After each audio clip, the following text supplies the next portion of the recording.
Hi, everybody. Mrs. Coates here. I want to take a couple minutes and formally welcome you to Term 2 of Humanities. I'm glad to have you here. And I also want to take a few minutes to introduce our long-term project for the term, which is going to be called the Passion Blog Project. So as you know, the number one trait in the A to B Great in Richard St. John's book is called passion. And in that chapter, he talks about how some of us are seekers and some of us are strivers.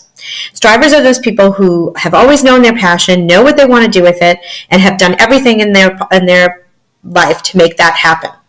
The seekers, which are most of us, are people who don't necessarily know what their passions are, don't necessarily know what they want to do with their life, and take a few tries to figure it out.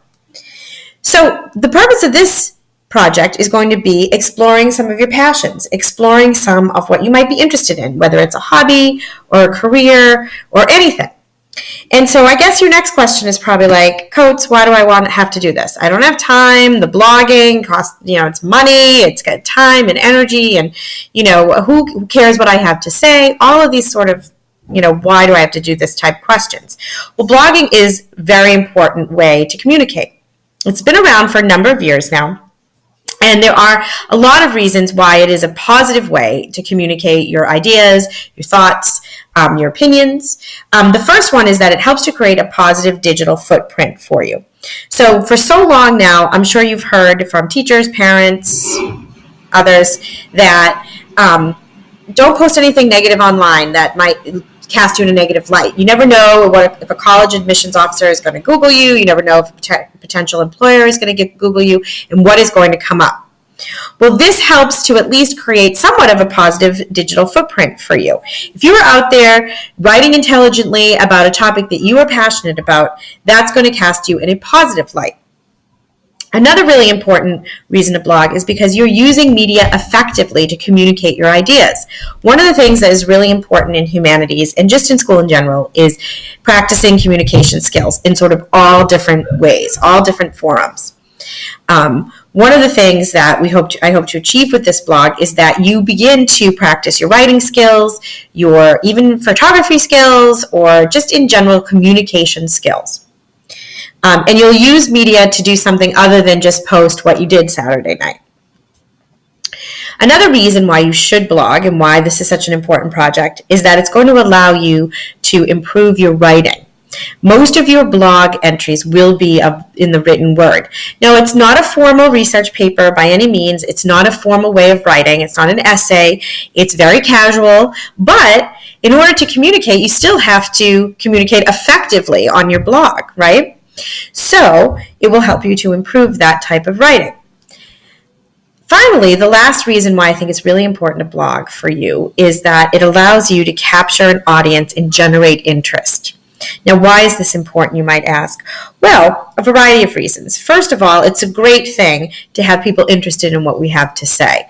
So many of us feel like we don't have that place in the world to write our opinions, to get our ideas out there, to ask questions, to make connections via the internet. Really kind of hard for some folks. So blogging allows you to do that.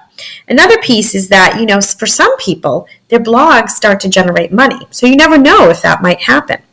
So I have had friends who have launched blogs on a variety of different topics, and they have gotten some interest from advertisers. And so they've made a little bit of money from their blogging. And how does that happen? Well, you get some generate some reader interest, goes viral. The next thing you know, you've got some advertisers maybe knocking on your door, some venture capitalists. Maybe you've gone and asked for some money to, get some advertisers on your blog. You never know what's going to start from a humanities assignment. And this could be it for you. Now, some of you might already have a blog about something that you're interested in, and that's fantastic, and I would love to read that. Please do share the link. But I want you to start a new one for this project. And I want it to be something that you're interested in, that you're passionate about. And so what are those topics? Well, I'll tell you, I've started a blog on cooking for this project because I'm going to blog right along with you. And so do I love to cook? I love to cook. Am I passionate about cooking? I'm passionate about food. I'm passionate about cooking. I love it. I love the creativity of it. It relaxes me. I love trying new recipes. I love seeing what foods work with which type of cooking, grilling, baking, that kind of thing. I love to cook with my kids. I love to cook for family who come over. I love to entertain. So my blog is going to be cooking / entertaining / exploring new recipes and ways to cook for people. Are there lots of cooking blogs out there? You betcha. But my area of the internet, of online space, is going to be about my process and my experience cooking. So, with that said, what is your interest? What are you passionate about? What do you want to blog about? And you might say, I don't have anything. Well, you probably do. You just don't know it. So I'm going to encourage you to start thinking about what you want to blog about. But before you can do that, what I'd like you to do is to take the quiz that's posted underneath this. This is my girl, Sophie. And make sure you take the little quiz. It will be 5 questions, really simple. You can come back and watch this video as many times as you need in order to get the assignment done. I'll see you in class.